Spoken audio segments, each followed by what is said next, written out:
বাড়ি নির্মাণ সম্পর্কিত আপনার প্রশ্নগুলি আমাদের বিশেষজ্ঞদের পরামর্শের জন্য কমেন্ট বক্সে জিজ্ঞাসা করুন এবং বাড়ি নির্মাণের সঙ্গে জড়িত আপডেটের জন্য আমাদের চ্যানেলটি সাবস্ক্রাইব করুন এবং বেল আইকনে ক্লিক করুন।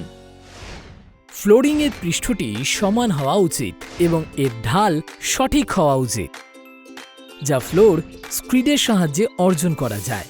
দেখব কিছু তথ্য ফ্লোর স্ক্রিডের বিষয়ে। স্ক্রিড এক পলিমার মডিফাইড সিমেন্ট ভিত্তিক প্রিমিক্সড হাই স্ট্রেংথ মর্টার, যা বিশেষভাবে ফ্লোরিং এর জন্য তৈরি করা হয়েছে, যা একটি শক্তিশালী এবং মসৃণ ফিনিশ দেয়। এটি 3 প্রকারের হয়: HS1, HS2 এবং HS3, যা বিভিন্ন জায়গায় ব্যবহার করা হয়। চলুন দেখি এটি কিভাবে ব্যবহার করতে হয়। প্রথমে সারফেসটি ভালোভাবে পরিষ্কার করুন।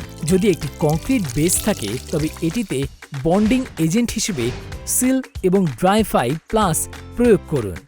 তারপর বিশেষজ্ঞের তত্ত্বাবধানে প্রয়োজনীয় পুরুত্ব অনুযায়ী জলে ফ্লোর ক্রেটের পরিমাণ মেশাতে হবে। মনে রাখবেন যে মিশ্রণটি ভালোভাবে মেশাতে হবে যেন কোনো পিণ্ড না থাকে। একটি সমান মিশ্রণের জন্য আপনি একটি স্টিররের ব্যবহার করতে পারেন। তারপরে মিশ্রণটিকে সারফেসে সমান করে বিছিয়ে দিন। থাপ্পি এবং ফ্লোটের সাহায্যে এটিকে লেবেলিং করুন। মিশ্রণটি সেট করার পর 2 থেকে 3 দিনের জন্য কিউরিং করা প্রয়োজন। সাধারণত আপনি 24 থেকে 48 ঘন্টা পরে এটির উপর দিয়ে হাঁটতে পারেন। ক্রেটটি পূর্ণ শক্তিতে পৌঁছাতে 28 দিন সময় লাগে। এইগুলি ছিল ফ্লোর স্ক্রিডের বিষয়ে কিছু তথ্য।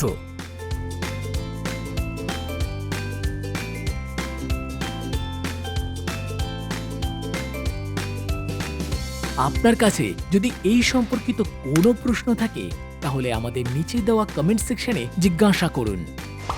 দেখতে থাকুন বাড়ির বিষয়ে আল্ট্রাটেকের পক্ষ থেকে।